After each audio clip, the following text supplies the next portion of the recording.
Are you enjoying the game today, too? That is a very specific opening. But yes, I suppose I'm always ready to analyze a classic. Good, because I've got my gardening gloves on. I'm ready to dig into the soil, plant some little shurikens, maybe water them with some tea, Okay, where are you going with it? and wait for a katana to sprout. We're talking about Ninja Gaiden right now. I knew it. I knew you were going to do this. Put the watering can away. It is not Ninja Gaiden. It's not. It is Ninja Gaiden, or to use its original and frankly much cooler Japanese title, Ninja Ryukenden. Ninja Ryukenden, Legend of the Ninja Dragon Sword. Okay, I'll admit, that sounds way better than my horticultural simulator idea. Please don't give any mobile game developers ideas, and just so we're all on the same page. If you grew up in Europe or Australia, you might know this game as Shadow Warriors. Shadow Warriors. Yep. Apparently, the word ninja was considered a bit too violent for kids back then. Which is just hilarious considering what actually happens in the game. Okay, so here's our mission today. We are diving deep into the 1988 Tecmo classic on the NES. And we need to figure out two things. What are they? One, how did an 8-bit cartridge manage to feel like a summer blockbuster movie? And two, why does this game give an entire generation of players actual, legitimate PTSD? It's a game of complete opposites. It's a cinematic masterpiece, and it is a controller-breaking nightmare. Oh, the trauma is so real. I have these, vivid memories of sitting cross-legged on the floor staring at that TV, tears streaming down my face because I could not get past stage 6. You and millions of others. It wasn't just a game. It was an emotional event. I can still smell the ozone from the old CRT TV overheating. Well, before we unpack all the tears, we should probably establish the basics. This is a side-scrolling action platformer, developed and published by Tecmo. And it came out in December 1988 on the Famicom, right? That's the one. And what made it feel so different, so premium, was something they called the Tecmo Theater. Right. Because you have to remember, back then, the story for a game was usually in the instruction manual. If you were lucky, most of the time it was just a single screen of text that said, "Save the princess." Exactly. It was press start, and suddenly you're punching skeletons. But Ninja Gaiden opens with this dramatic duel. Two ninjas running at each other under a full moon. And that's the cinema display in action. They were these movie-like cutscenes between the stages. They used close-ups, dramatic camera angles, and a really key detail in the Japanese version was the use of kanji characters. Which made it feel so grown up. It did. It wasn't just the simple hiragana you'd see in games for, really small children. It felt like playing an anime. I remember seeing the close-up on the ninja's eyes, or the villain laughing, and their mouths actually moved. It was just mind-blowing for an 8-bit system. It was revolutionary. They even used a technique called letterboxing, the black bars at the top and bottom. I always thought that was just to make it look cool, like a movie. Well, it did, but it was also a clever trick. It reduced the number of pixels the NES had to render, which freed up processing power for those detailed animations. That is so smart. We'll show you less of the screen, but we'll make what we do show you look incredible. And it worked. It really did prove that an action game could have this dense story. A story about CIA conspiracies, ancient demons, personal revenge, all without slowing down the gameplay. Speaking of gameplay, we should clarify something. There was an arcade version of this too, right? There was, also in 1988, and it was a totally different game. Yeah, that one was a beat 'em up, more like Double Dragon or Bad Dudes. You just walked around brawling with guys. It's fun, but it's not the one we're here to talk about. We're focusing on the console version, the platformer, the one where gravity is your #1 enemy. For sure. So let's talk about the story this Tecmo Theater was telling. You play as Ryu Hayabusa. The Dragon Ninja. Iconic blue outfit, moves super fast, and he has a really serious family problem. To put it mildly, his father, Ken Hayabusa, has disappeared and is presumed dead after a duel. Ryu finds a letter. And the letter tells him to take the family's dragon sword and go to America to find a guy named Dr. Walter Smith. Right. Which, let's be honest, is the worst set of instructions ever. Go to America and find Smith. That's like telling someone to go to Japan and find Tanaka. It's a bit of a needle in a haystack, yeah. Good luck, Ryu. Hope you brought a phone book. But this is a video game, so somehow he manages, and the plot gets surprisingly sick. He meets a mysterious woman named Irene Lew. Ah, yes, the classic video game meet cute. She shoots him with a tranquilizer gun in a bar. A timeless romance. She's actually a CIA agent, and she eventually helps Ryu fight the main villain, a guy called the Jaquio. The Jaquio. He's the leader of this evil cult, and he wants to revive the Jashin, the evil god. using a couple of demon statues. And then there's Foster, the CIA director who's manipulating everyone from the shadows. It creates this whole atmosphere. It's very hard-boiled, very 80s action movie. It's like Indiana Jones meets Enter the Dragon. But you only get to see that awesome story if you can actually, play the game. And that is a very big if. Let's get into it. The gameplay. Ryu controls like a dream, for the most part. You have your sword slash, your jump, and the jump is super responsive. That responsiveness is key. Unlike, say, Castlevania, where your jump is a committed arc, Ryu can change direction in midair. He's incredibly agile. And he's got his ninjutsu, his sub-weapons. These were lifesavers. You collect spirit points to use them. By breaking jars and street lamps, of course. Classic ninja vandalism. Who goes around putting magic potions inside perfectly good street lamps? A mystery for another day. But those points let you use things like the shuriken, or the windmill shuriken, which is basically a boomerang. And the best one? The art of the fire wheel.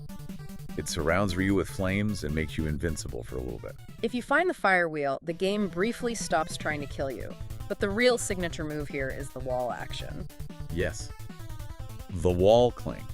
This is where the game gets really specific and really demanding. Ryu can jump onto a wall and just stick to it. But, and this is a huge but, for anyone who didn't grow up with this game in Ninja Gaiden 1, you can't just climb up the wall. Right, you just stick there, like a magnet. If you press up, nothing happens. You can only jump off. So if you fall into a pit and manage to grab the wall, you're just stuck there, staring into the abyss, unable to climb out. Well, you can climb out, but you have to use this special technique, the wall kick multi-stage jump. It's basically finger gymnastics. You have to jump off the wall, steer back toward it in midair, and cling again, but slightly higher up. Over and over. Jump, tap back, cling. Jump, tap back, cling. If you mess up the rhythm even once, you're done. You fall. It creates this incredible tension. It's a very high-skill mechanic. The sequel, Ninja Gaiden 2, let you just climb normally, which was a huge quality of life improvement. Thank goodness. And speaking of other versions, we should mention the PC Engine port. It had better graphics, and the difficulty was a little more balanced. It's a great version. Also, the title itself, Gaiden, means side story. So this entire epic adventure is just one chapter in Ryu's life. Exactly. But let's get back to the NES version, because we have to talk about the evaluation. The good, the bad, and the birds. Okay, let's start with the good. The music. Oh my god, the music. Ugh. Specifically, Stage 4-2. Ah, yes. The track that fans eventually named Fresh Ryu, or Senretsu no Ryu. It's fast, it's melodic, it's just iconic. It is the kind of music that makes you feel like you can run through a brick wall. It pumps you up so much, even when you're dying, over and over again. And as we said, the responsiveness is top-notch. When you die in this game, it usually feels like it was your fault. Usually is doing a lot of heavy lifting in that sentence. Yeah. Because now we have to talk about the bad. Let's start with the knockback. A classic mechanic of the era, but here it's absolutely brutal. When Ryu takes damage, he doesn't just blink and get a moment of invincibility. Nope. He gets thrown halfway across the screen. Where does he get thrown? Always. I mean, always. Into a bottomless pit. The level design is just cruel. It's nothing but tiny platforms over instant death pits, so getting hit by the weakest little enemy doesn't just cost you health. It costs you a life. It's a 1-2 punch. Any touch equals knockback.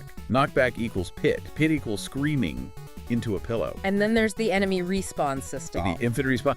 Oh, this one is infuriating. Yeah. You kill a guy, you take one step back to line up your jump, and if you scroll the screen even 1 pixel, he's back instantly. It feels like the game is actively trolling you. It forces you to constantly move forward, no hesitation. But the absolute peak of all this frustration, the culmination of all this pain, is the birds. The birds. I have a serious question. Why is the legendary dragon sword, a blade literally forged from the fang of a dragon, completely and utterly useless against a common bird? Well, from a game design perspective, they're the strongest trash mob. They appear in your pits, they wait for you to jump, and then they swoop down in an arc that is perfectly designed to hit you midair. It's like they can read your controller inputs. You press the A button, and the bird is like, target acquired.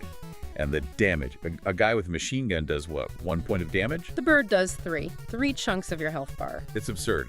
A bird pecking you is 3 times worse than a bullet. No wonder everyone hates them. They actually reduced the damage in the sequels because they realized how unfair it was. But the true final exam, the thing that separates the players from the legends, is the very end of the game. Stage 6-4. This is what broke so many hearts. The final boss isn't one boss, it's a 3-part battle. You fight Jaquio, then you fight the masked devil, and then the Jashin itself. 3 bosses, back-to-back, no health refills. And here's the kicker. What happens if you die on that third and final form? In any sane, normal game, you'd restart right before the boss. In Ninja Gaiden 1, if you lose to any of those 3 forms, the game sends you back to the very beginning of Stage 6-1. 6-1. You have to replay 3 of the hardest stages in the game just to get another shot. It's unbelievably brutal. It's like climbing Mount Everest, slipping 10 feet from the summit, and waking up back in your car at the parking lot. I remember crying. I'm not ashamed to admit it. I spent hours getting there, died on the last form, and saw Stage 6-1 fade onto the screen. It felt like the game personally hated me. And that's exactly why beating it feels like such an incredible accomplishment. If you beat this game on original hardware without save states, you're a god-tier gamer. Okay, but is there any way to cheese it? Is there a glitch? Please tell me there's a loophole. There's one very famous one, the spin slash or jump slash. Ooh, tell me more. With a certain power up, your jump attack becomes a spin. Normally it just does a bit more damage.